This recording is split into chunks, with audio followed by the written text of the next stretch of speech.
I now give the floor to Mrs. Stephanie Durand, Director General of Emergency Management Policy and Outreach of Canada, to deliver an address.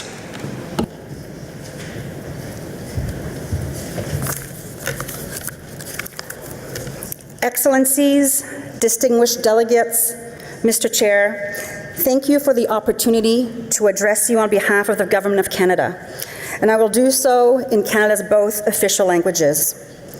As Canada's head of delegation, I would like to extend my sincere thanks and warm congratulations to the Government of Switzerland and the United Nations Office of Disaster Risk Reduction for convening this excellent global platform.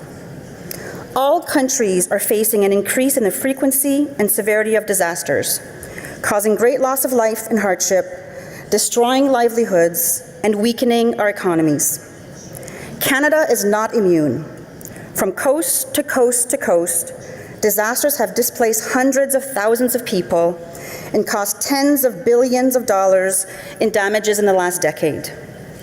The convergence of many elements, including climate change, critical infrastructure interdependence, and shifting demographics, has changed the hazard landscape in our country.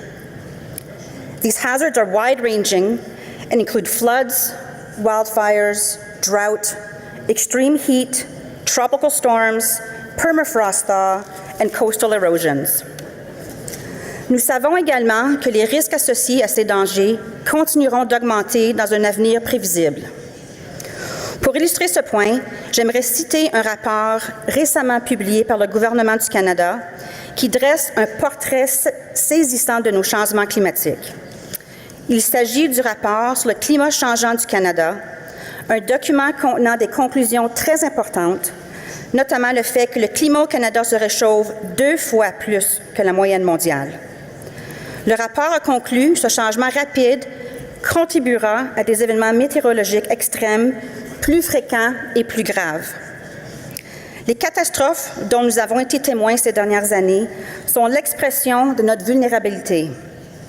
Depuis la dernière plateforme mondiale en 2017, le Canada a connu des saisons consécutives records d'inondations et d'incendies de forêt. Même au cours des dernières semaines, il y a eu de graves inondations au Canada qui ont touché de nombreuses collectivités et déplacé des milliers de familles et de personnes.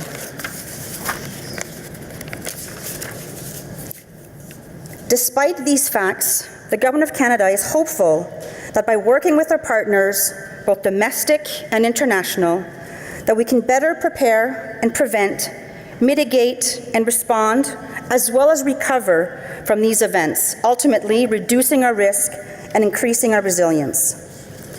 At this year's global platform, there has been and continues to be a lot of discussion regarding achieving the first milestone under the Sendai framework, known as Target E. As I know many of you are aware, Target E calls on Sendai signatories to establish disaster risk reduction strategies by 2020.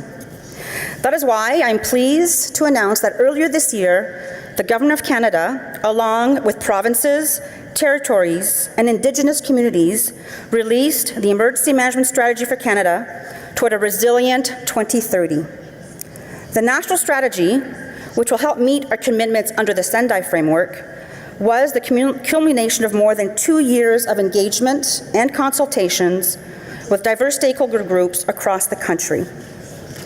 The strategy outlines key priority areas to build more resilient Canadian society by 2030 in much the same way as the Sendai framework.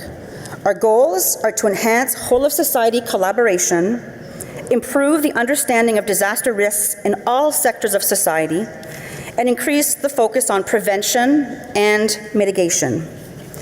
And as much like the Sendai framework, Canada's emergency management strategy considers the needs of the most vulnerable and fragile population and the importance of working across sectors, across levels, and across demographics.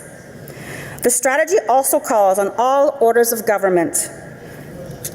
That includes local, provincial and territorial, as well as federal governments, to work within their respective areas of jurisdiction to empower Indigenous peoples with the ability to integrate traditional knowledge awareness, and education programs into broader disaster risk reduction. L'égalité entre les sexes, le renforcement du pouvoir de toutes les femmes et de toutes les filles et le respect des droits de la personne sont des éléments essentiels de toutes les politiques du Canada, tant au pays qu'à l'étranger. En effet, les femmes et les filles peuvent être de puissants vecteurs de changement. De même, nos collectivités autochtones possèdent de vastes réservoirs de connaissances et d'expertise qui peuvent contribuer à l'adaptation au changement climatique, à la réduction des risques de catastrophes et aux efforts d'atténuation. Nous sommes d'avis que le seul moyen d'améliorer notre résilience collective est de mobiliser l'ensemble de la société.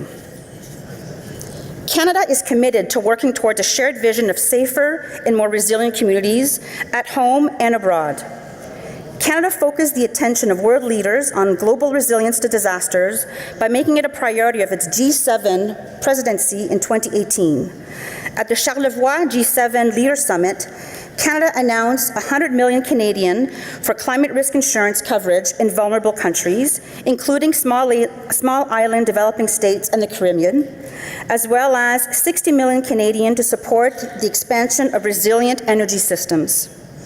We recognize that the global community need to do more to expand the options available to vulnerable countries to reduce disaster risk. Working with international institutions and the private sector will help to unlock additional capital and improve access to innovating financing solutions to build resilience against extreme weather events. In summary, the Government of Canada is committed to continuing our work towards the implementation of the Sunday Framework. And it is an international forum such as this one, such as the global platform, that will allow all of us to share, learn from others, and advance this important work. Thank you. Merci beaucoup.